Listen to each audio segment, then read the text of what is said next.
Magandang tanghali po mga kabayan. Nandito na naman po tayo sa daan, no? Patuloy po yung ating paglalakbay.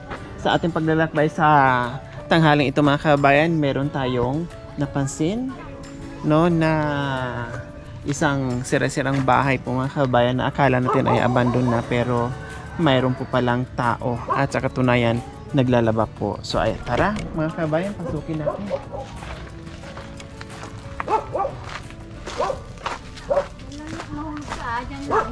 Hello, ate. Magandang tanghali. Ito yung bahay niyo. Nakita yung mga kabayan, no? Sino ba mag-aakala na bahay po pala ito? May tao palang nakatira. No, may isa palang pamilya na nakatira dito. Ate, anong pangalan? Cherry Ann po. Si Cherry Ann. Ilang taon na si Cherry Ann? 24 po. 24. Ilan ang anak ni Cherry Ann? Isa lang po. Isa. Wow, maganda, tipid. Nasaan si Mister? Nasa trabaho po. Nasa trabaho? Anong trabaho ni Mister? Mineral po. Ha? Driver po ng mineral. Yung nagdi-deliver. O, kumusta naman ang buhay-buhay, Cherry Ann? Mahirap din po. Bakit nasabi niyong mahirap?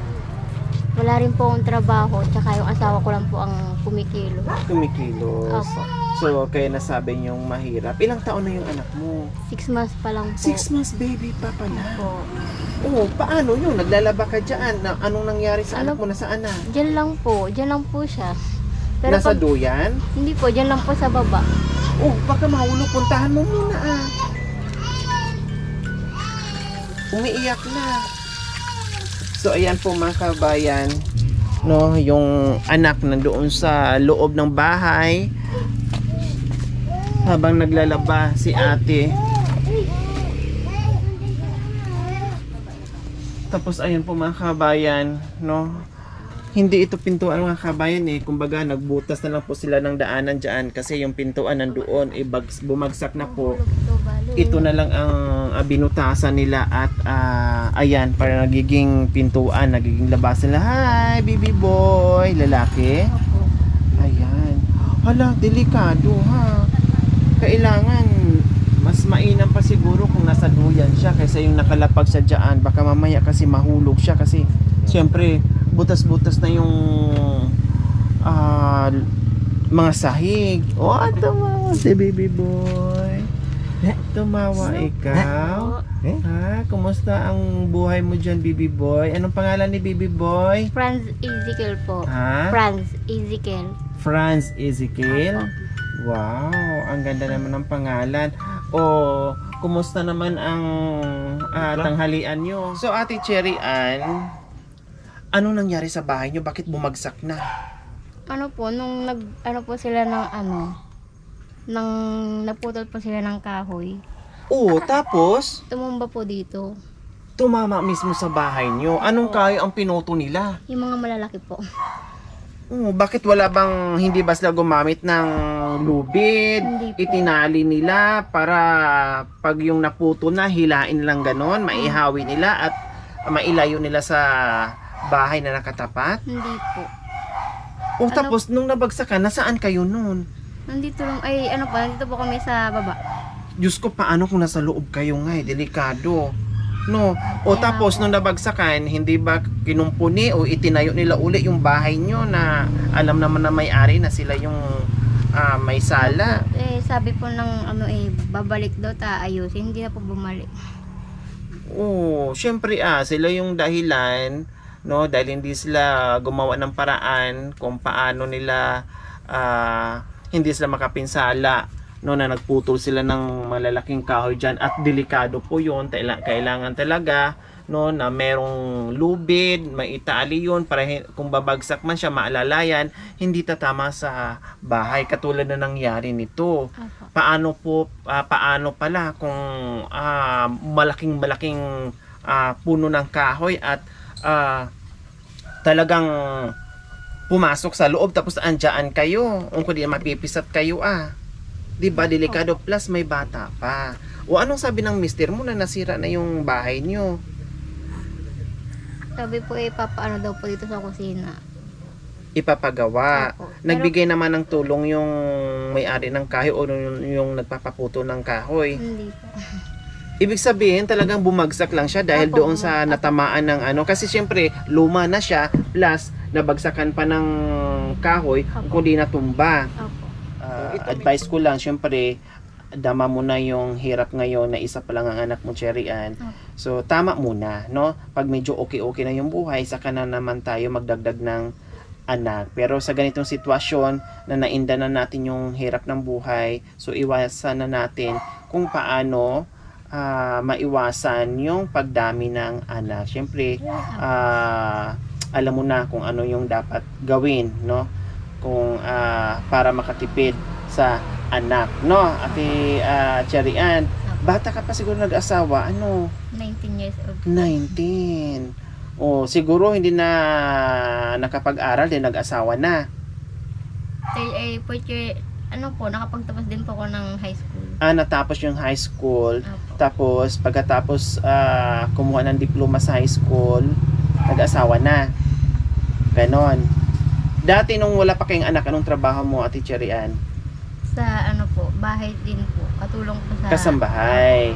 Tapos, nung nag-asawa na kayo, syempre hindi na kayo makapagtrabaho kasi may anak na. Yung mister nyo na lang ang nagtatrabaho. Opo. Okay, o anong luto natin dyan para sa pananghalian?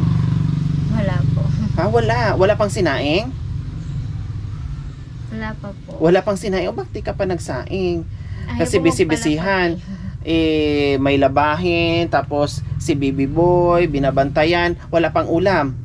Meron na po. O, anong ulam natin? Tilapia po. Wow, prito? Opo. Wow, ang sarap. Paksiw. Ang sarap ng pritong tilapia. So, ayan.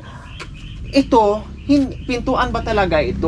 Cherry Ann o hindi? Hindi po. Dito po talaga yung pintuan. Kasi nakita ko may balcony dito eh. Opo. Dito kayo dadaan, di ba? Tama? Ito, paano naging pintuan na siya ngayon? Natanggal po yung frame. Natanggal po yung Tapos, yan na po. ito na yung ginagawa niyong pintuan. Opo. Kasi hindi na kayo Makakaano po sa... daan doon sa kabila. Opo. So ayan po mga kabayan, ito yung sitwasyon ni Cherry Ann na nadat na namin. Kaya ang bilis talaga ng mata ng ating mga team, no, na nakita natin ito yung bahay nila na nakahiga na, pero may tao pa rin nakatira dito sa loob at may kasama pang baby boy. Okay, sa tanghaling ito, Cherry Ann, meron kaming surprise sa inyo. Okay, pasok mga Ruhilios.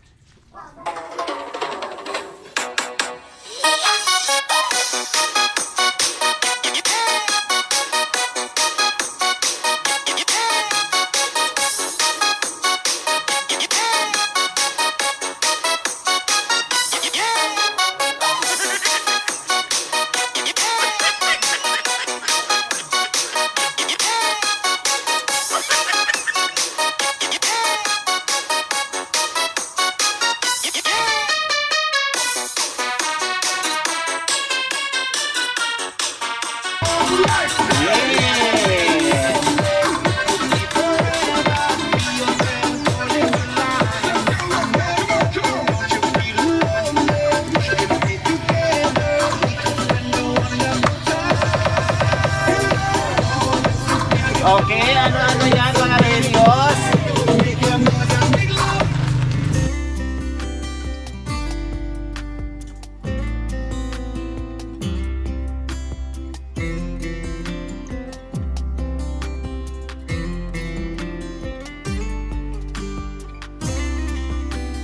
Pag-uwi na mamaya ni Mister, meron ka na i-surprise sa kanya. Magugulat yun malamang kasi sabi mo, minsan ay kinakapos kayo sa budget kahit isa pa ang anak dahil kukunti na naman yung sahod ni Mister, pero kahit papaano ay okay na rin yun, no? Importante makaraos at may trabaho talaga kasi mahirap na yung buhay tapos hindi ka pa marunong magtiyaga doon sa kinikita mo sa araw-araw at hindi ka pa marunong magtiyaga doon sa trabaho mo, lalong mahihirapan yung pamilya, lalong magugutom. Okay? So ano ngayon sa pakiramdam mo, Cherry Ann, anong mensahe natin sa biyaya na tanggap natin ngayong Maraming salamat po sa binigay ng tulong sa akin. Salamat po sa lahat. Ayan. Siyempre, hindi lang yan, meron ka pang cash, Cherry Ann. Thank you po. Maraming salamat po. Okay, sige. Ayan po mga kabayan, meron na naman tayong nadalaw na isang bumagsak na bahay ni Ate Cherry Ann dahil po pala, akala ko po mga kabayan, bumagsak yung bahay ni Ate Cherry Ann dahil sa bagyo or hangin. Yung pala, bumagsak pala dahil may kalumaan na, tinamaan pa ng puno ng kahoy dahil nagputol dito sa tabi ng bahay niya at dito tumama. Kaya, ganun ang nangyari. So, okay lang yon, no? Disgrasya po talaga. Ang importante, safe sila na yung walang nasaktan dahil yung bahay makukumpuni, matatayo yan ulit, no? Kaya lang hindi na bumalik at hindi na sila tinulungan. Ang importante doon, ligtas yung pamilya. Okay, syempre magpapasalamat tayo sa walang sawang pagmamahal, batch 1980 ng Santa Maria High School, Ate Josephine Sampilo from Alberta, Canada, at sa ating silent sponsor, and Ma'am Zeni Ramos from Germany. Maraming salamat po sa inyong walang sawang pagmamahal, no, sa inyong ginito ang puso. Naway pagpalain pa tayo ng Panginoong Diyos araw-araw, naway bigyan pa tayo ng kalakasan ng katawan sa araw-araw, naway bigyan pa tayo ng mahabang buhay upang sa ganun marami pa tayong napasaya na pamilya na tulad nila. Kaya maraming salamat po. Mga kababayan, huwag niyo pong kalimutan, pakishare and subscribe sa aking YouTube channel, Lori Aquino Talita. Maraming salamat po. God bless us all. Bye, Ate Cherry Ann.